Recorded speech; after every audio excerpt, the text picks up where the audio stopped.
Congratulations, Mr. Mayor. Thank you, Mr. President. Thank you. I appreciate it. Overnight, President Trump lavishing praise on New York City's mayor-elect Zohran Mamdani after months of trading attacks and insults. I think you're going to have, hopefully, a really great mayor. The better he does, the happier I am. Just weeks ago, Trump had warned the 34-year-old Democratic socialist would destroy the city. But now the two men smiling, joking, and shaking hands in the Oval Office. I feel very confident that he can do a very good job. I think he is going to surprise some conservative people, actually. Mamdani says they focused on the issue that fueled his victory and even drew some Trump voters, the cost of living. The 8.5 million people who call our city their home, who are struggling to afford life in the most expensive city in the United States of America. For months, Trump branded Mamdani as an extremist, but not anymore. I met with a man who's a very rational person. I met with a man who really wants to see New York be great again. Reporters pressing Mamdani on calling Trump a fascist, but in a stunning moment, the president jumping in to help. Are you affirming that you think President Trump is a fascist? I've spoken about... That's okay. You can just say yes. Okay. All right. Okay. Yeah. It's easier. It's easier than explaining it. I don't mind. And the billionaire president asked if he'd be comfortable living in New York under Mamdani. Yeah, I would. I really would. Especially after the meeting. Absolutely. What makes you comfortable? We agree on a lot more than I would have thought. But guys, the big question is this. Do these warm feelings last? Because remember, it was just weeks ago when the president was threatening to withhold federal funding and to send federal troops into New York City if Mamdani won the election. And that meeting yesterday focused more on issues of shared concern like affordability, not their deep differences around crime and immigration. But no question, that was a shocking scene, and Trump making it clear he not only respects but even admires Mamdani's political success, Rachel. Yeah, many people were very surprised to see how that played out. All right, Selena Wang in Washington for us. Selena, thank you. In that press conference with President Trump, a reporter asked you whether you believe that President Trump is in fact a fascist, a word that you've used in the past. You were about to answer, then President Trump sort of jumped in and he said, quote, "That's okay, you can just say yes. It's easier than explaining it." So, Mr. Mayor-elect, just to be very clear, do you think that President Trump is a fascist? And after President Trump said that, I said yes. And so you do. And that's something that I've said in the past. I say it today. And I think what I appreciated about the conversation that I had with the president was that we were not shy about the places of disagreement, about the politics that has brought us to this moment. And we also wanted to focus on what it could look like to deliver on a shared analysis of an affordability crisis for New Yorkers.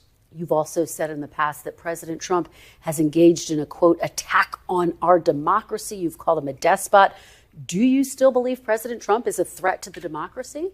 Everything that I've said in the past, I continue to believe. And that's the thing that I think is important in our politics, is that we don't shy away from where we have disagreements, but we understand what it is that brings us to that table. Because I'm not coming into the Oval Office to make a point or make a stand. I'm coming in there to deliver for New Yorkers. And a few weeks ago, I was asked by a reporter 3 words to describe myself. I said, New York City. And that's what animated that conversation. How do we deliver for the people of New York City? I think that some of your supporters would be curious to know. You say you stand by your past statements that, yes, he's a threat to the democracy. How do you square working with someone who you still think is a threat to the democracy? I think working for the people of New York City demands that you work with everyone and anyone, and that you always look to find those areas of agreement while not overlooking the places of disagreement. And I think this was something that came up in our meeting. We spoke about immigration.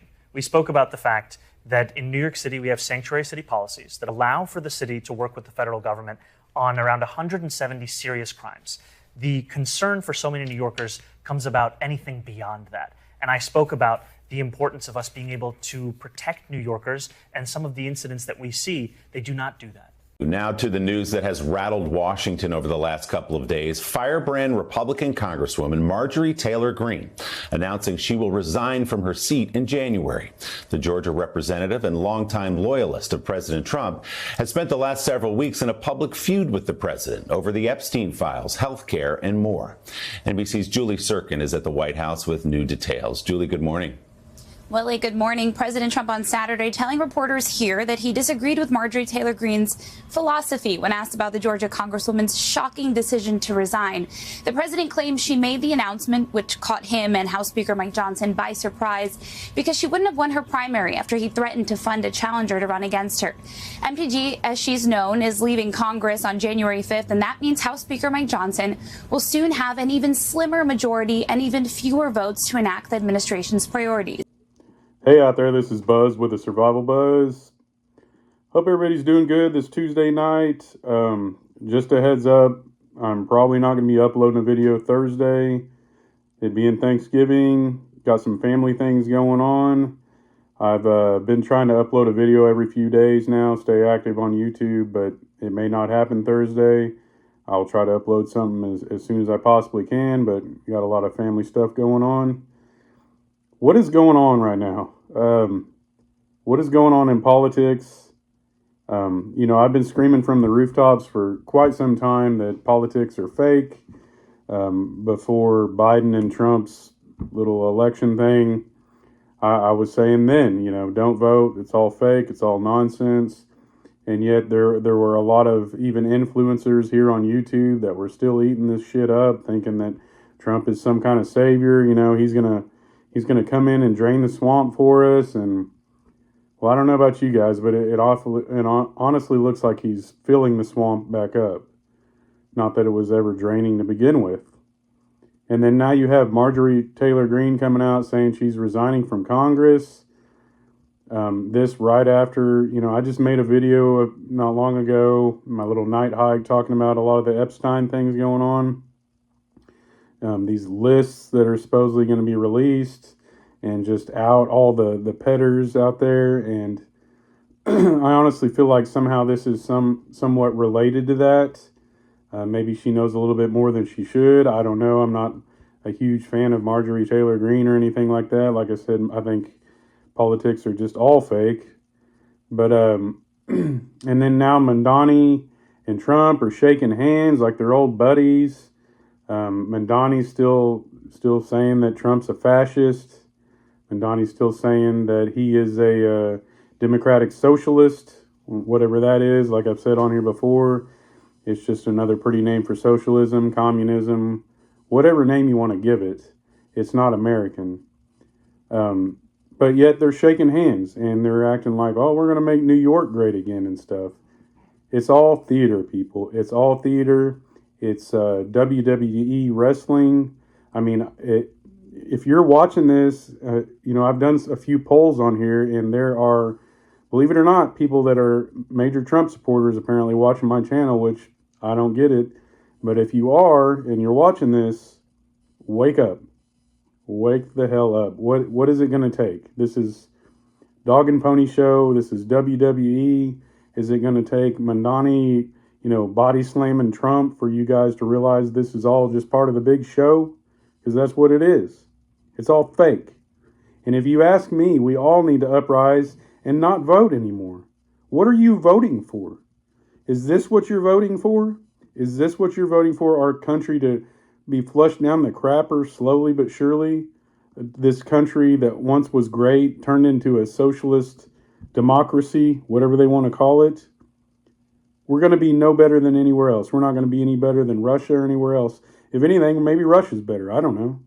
I really don't know. But this isn't the America I grew up in. This hasn't been America for a really long time. And as long as we're all giving our approval, as long as we're all going down there and saying, I voted, and buying all this shit, it's going to continue. It's going to continue. At this point, I don't know really what we can do, and I've made it very clear on here that, digital IDs and digital money and robots and AI and all in the data centers, all this stuff is taking over faster than I can even keep up. They're building a data center now, supposedly the size of Manhattan. And everybody's just eating it up, man. Everybody's on their phone, just texting away and AI-ing away. And we are our own worst enemy.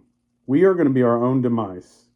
And it is time, it is way past time that the American people wake up to what is going on. Stop casting your vote for these criminals It's all phony nonsense. It's all theater. They're just keeping you occupied to keep you away from the things that really matter. The things that really matter, data centers. The things that really matter, AI being built up and robots being released on us and drones in the air. Surveillance 24/7. We're practically already there. You can't go by a street corner without a camera on it. You can't walk in Walmart without the AI facial recognition cameras all over you while you ring up your own groceries. We are on our way to socialism. Now, what event happens first? I don't know. Apparently there's aliens coming in December. But it is time that we focus on what is important. And what is important is outing all these assholes. What is important is preparing for the shit that's coming for us. Excuse all my language, but I'm getting really worked up about this because there are still people just out there, Trump, Trump, Trump. This guy's playing 4D, 5D chess or whatever it is. It's total nonsense. Wake up, America. Wake up.